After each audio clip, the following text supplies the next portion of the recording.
నమస్తే, welcome to our channel. నేను మీ Priyanka Rao. Jubilee hills ఉప ఎన్నిక జరుగుతుంది. ప్రచారం ముగించుకోవాల్సిన సమయం దగ్గర పడుతున్న నేపథ్యంలో సీనియర్ ఎన్టీఆర్ గారు తారక రామారావు గారి చుట్టూ పాలిటిక్స్ నడుస్తున్నాయి అనేది ఒక వార్త. సో ఇందులో వాస్తవం ఎంత ఉంది అనేది తెలుసుకుందాం. మనతో మాట్లాడడానికి సీనియర్ జర్నలిస్ట్ సిఎస్ రావు గారు ఉన్నారు. ఆయన అడిగి తెలుసుకుందాం. నమస్కారం సార్. సార్, నందమూరి తారక రామారావు గారు అంటే ఇప్పుడు జూబ్లీ హిల్స్ ఎన్నికలు ఏవైతే ఉప ఎన్నికలు జరుగుతున్నాయో ఈ ప్రచారంలో ఎన్టీఆర్ గారి పేరుని వాడుకుంటూ ప్రచారం చేస్తున్నారు అని చెప్పేసి ఒక వార్త వచ్చింది. దీన్ని మీరు యాక్సెప్ట్ చేస్తారా? ప్రచారం ముగుస్తున్న సమయంలో కేటీఆర్ గారు అన్ని ఛానల్స్ కి వెళ్ళి ఇంటర్వ్యూలు ఇస్తున్నారు. అవును. దాంట్లో ఏం చెప్తున్నారంటే అన్ని ఇంటర్వ్యూలో నా పేరు తారక రామారావు, కల్లగుంట తారక రామారావు. తారక రామారావు అనేటువంటి పేరు నేను నందమూరి తారక రామారావు గారిని ఆదర్శంగా తీసుకొని పెట్టుకున్నటువంటి పేరు అని చెప్తున్నాడు ఆయన. ఒకటి. రెండు, తెలుగుదేశం పార్టీలో నుంచి కేసీఆర్ గారు ఎదిగారు. కేసీఆర్ గారు రాజకీయ ప్రయాణమే అక్కడి నుంచే స్టార్ట్ అయింది. మొట్టమొదటి ఎన్టీ రామారావు గారు బీఫామ్ ఇవ్వటే ఆయన ఎమ్మెల్యే అయ్యారు. అక్కడి నుంచే కేసీఆర్ గారి రాజకీయ ప్రయాణం ప్రారంభమైంది. కాబట్టి తెలుగుదేశం పార్టీ వాళ్ళు బీఆర్ఎస్ పార్టీకి సపోర్ట్ చేస్తారు. కాంగ్రెస్కి వ్యతిరేకంగా పుట్టినటువంటి పార్టీ తెలుగుదేశం పార్టీ, రామారావు గారు పెట్టారు.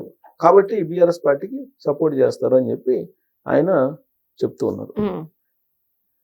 అయితే ఇదే కేటీఆర్ గారు ఇంటర్వ్యూలో చెప్తున్నారు.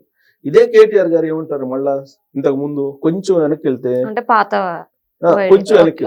కొంచెం వెనక్కి వెళ్తే అధికారంలో ఉన్నప్పుడు వెనక్కి వెళ్తే ఆయన అన్న మాటలు ఏంటి? అధికారంలో ఉన్నప్పుడు చంద్రబాబు నాయుడు గారిని రాజమండ్రి జనరల్ జైల్లో పెట్టారు. ఎవరు? జగన్. నిరాధారమైనటువంటి కేసుల్లో పెట్టారు అని చెప్పి అంటున్నారు.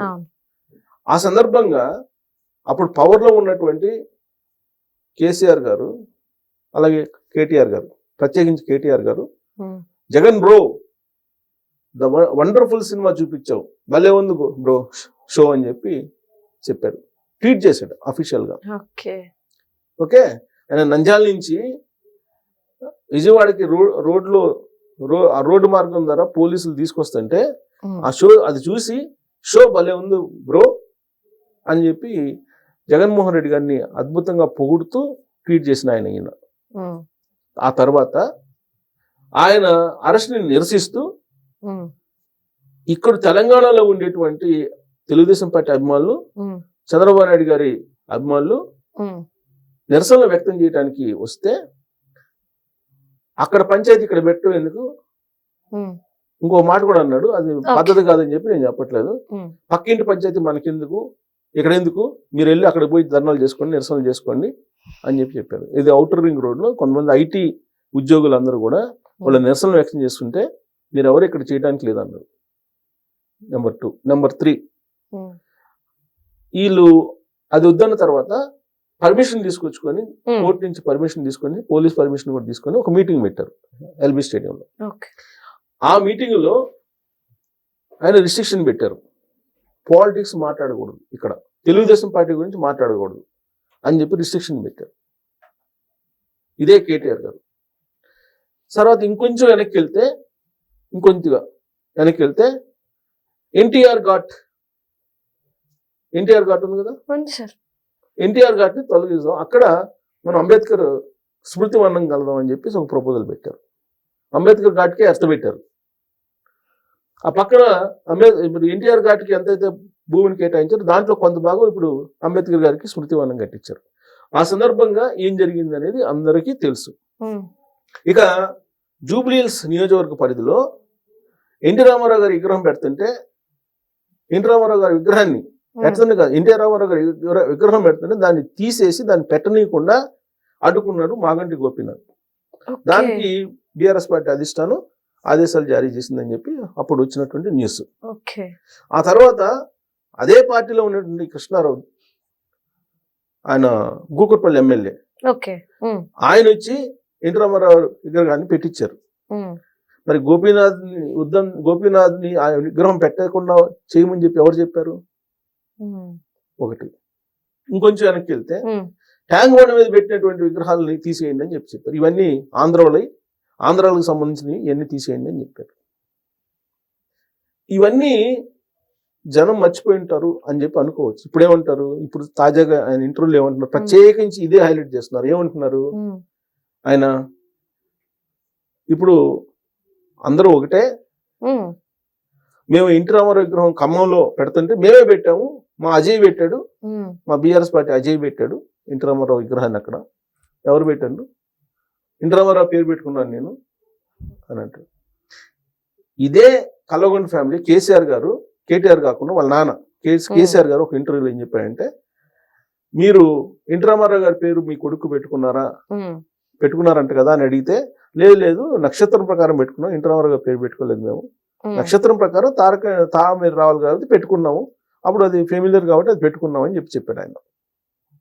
అంటే వీళ్ళే పవర్లో ఉన్నప్పుడు ఒక రకంగా, పవర్లో లేనప్పుడు ఒక రకంగా ఎన్టీ రామారావు గారిని ఎక్స్పోజ్ చేస్తుంటారు. ఇప్పుడు ఎన్టీ రామారావు గారికి కాల్ చేసింది మళ్ళా జూబ్లీ హిల్స్ ఉప ఎన్నికల్లో బయటపడటానికి. అంటే కమ్మ వాళ్ళు ఎక్కువ ఉన్నారని, కమ్మ సమాజ వర్గం దాదాపుగా 30,000 నుంచి 40,000 మధ్యలో ఉంటారు అనేది ఒక అంచనా. వీళ్ళు డిసైడ్ ఫ్యాక్టర్, వీళ్ళని సంతృప్తి పరచాలి, ఈ ఓట్లు మనం రాబట్టాలి, అందుకని జై ఎన్టీఆర్ అంటున్నారు. ఇప్పుడు ఏమంటున్నారు, ట్యాంక్ బండ్ దగ్గర విగ్రహాలనే తీసేయమని చెప్పినటువంటి కేటీఆర్ కల్వకుంట్ల ఫ్యామిలీ, ఇప్పుడు మొన్న రేవంత్ రెడ్డి గారు నేను ఎన్టీఆర్ విగ్రహాన్ని ఇక్కడ మైత్రివనంలో పెడతాను, ఎవరు అడ్డు వస్తారా అండి, అడ్డుకునేవాడు దుర్మార్గుడు అన్నాడు. ఎవడు అడ్డుకుంటే వాడు దుర్మార్గుడు. ఎన్టీ రామారావు గారి లాంటి మహానుభావుల్ని ప్రాంతాలకి పరిమితం చేసిన వాళ్ళు అజ్ఞానులు అన్నాడు ఆయన. ఇప్పుడు దానికి ఈయనేమంటాడు, ఎన్టీ రామారావు గారు లాంటి వాళ్ళ విగ్రహం పెడితే మేమెందుకు కాదంటాం, మేము కాదన్నాం, మేము సపోర్ట్ చేస్తాం అని అంటున్నాడు. ఇదే కేటీఆర్, ఇదే కేసీఆర్ అప్పుడేమో ట్యాంక్ బండ్ దగ్గర ఉండేటువంటి విగ్రహాలను మొత్తం ఆంధ్రాలో తీసేయండి అని చెప్పినటువంటి వాళ్ళు, ప్లస్ పేర్లన్నీ మార్చారు, అన్ని పేర్లు మార్చేశారు. ఇది యూనివర్సిటీల పేరు మార్చారు, అన్ని ఆంధ్రాలో పేర్లు ఎన్నో. ఉమ్మడి ఆంధ్రప్రదేశ్ లో వాళ్ళు చేయగలిగింది వాళ్ళు చేశారు. వాళ్ళు ఆ రోజున ఫెమిలియర్ అనే కదా పెట్టింది. రాష్ట్రం విడిపోయినంత మాత్రాన వాళ్ళ పేర్లు తీసాల్సిన అవసరం ఏమొచ్చింది, లేదు కదా. ఇవాళ కూడా ఢిల్లీలో అబ్రహం రోడ్లు, లింకన్ రోడ్లు ఇవన్నీ ఉన్నాయి కదా, ఎప్పుడో ముస్లిం రాజులు పేర్లు ఇవాళ కూడా ఉన్నాయి కదా. మరి అలాంటిది ఇక్కడ ఆంధ్రాలో ఎవరు కనపడకూడదు, కవులు కనపడదు, ఆంధ్రాలో కళాకారులు కనపడకూడదు, తర్వాత రాజకీయ నాయకులు కనపడకూడదు, మేధావులు కనపడకూడదు, లేదంటే తెలుగు జాతికి గౌరవం తీసుకొచ్చినటువంటి ఎన్టీ రామారావు గారు లాంటి వాళ్ళు ఉండకూడదు, వాళ్ళ వాసనలు ఇక్కడ ఉండకూడదు అనేటువంటి భావనతో మాట్లాడినటువంటి వాళ్ళు ఇవాళ జూబ్లీ హిల్స్ ఉప ఎన్నిక రాగానే ఈ విధమైనటువంటి వాయిస్ వినిపిస్తున్నారు. అంటే ఇప్పుడు ఓటర్స్ తర్వాత ఆంధ్రాలో ఎన్ని రకాలుగా మాట్లాడారు. అవును, ఆంధ్రాలో అంటే ఎన్ని రకాలుగా మాట్లాడారు. వెనక్కి వెళ్ళిపోవాలి, మీరు ఇక్కడ ఉండడానికి వీల్లేదు అన్న మాటలు కూడా వాళ్ళవే. అది సరే, వెనక్కి వెళ్ళిపోవాలి, గో బ్యాక్ ఇవన్నీ ఓకే, కామన్. కానీ అంతకన్నా ఎక్కువ మాట్లాడారు కదా. ఆంధ్రాలో దోపిడీదారులు, వాళ్ళంత దుర్మార్గులు లేరు, లేదంటే వాళ్ళు దోచుకోవడానికి వచ్చారు, ఇవన్నీ మాట్లాడారు కదా. మరి మొన్న మార్వాడి గోబ్యాక్ అన్నప్పుడు ఇదే ఆంధ్రాలో సపోర్ట్ కోరారు కదా. మళ్ళీ మీరు గోబ్యాక్ మార్వాడిల ఆధిపత్యం పెరుగుతుంది హైదరాబాద్ లో. మరి అప్పుడేమో ఆంధ్రాలో మంచోళ్ళని చెప్పి యాంగిల్ మాట్లాడుతున్నారు. ఎలా ఇప్పుడు ఎలక్షన్ వచ్చినప్పుడు, లేదంటే మీకు ఇబ్బంది కలిగినప్పుడు స్థానికేతరులు తర్వాత కమ్మ సామాజిక వర్గంలో పనికి వస్తారా? ఆయన చెప్తుంటాడు, అప్పుడప్పుడు సామెత చెబుతుంటాడు, ఏరు దాటి దాకా మల్లన్న, ఏరు దాటిన తర్వాత బోడి మల్లన్న అని సామెత చెబుతుంటాడు. ఎడ్డోడైనా మడ్డోడైనా మనోడే కావాలి, ఇంకొకడు వద్దు అని చెప్పి ఈయన సామెతలు చెబుతుంటాడు.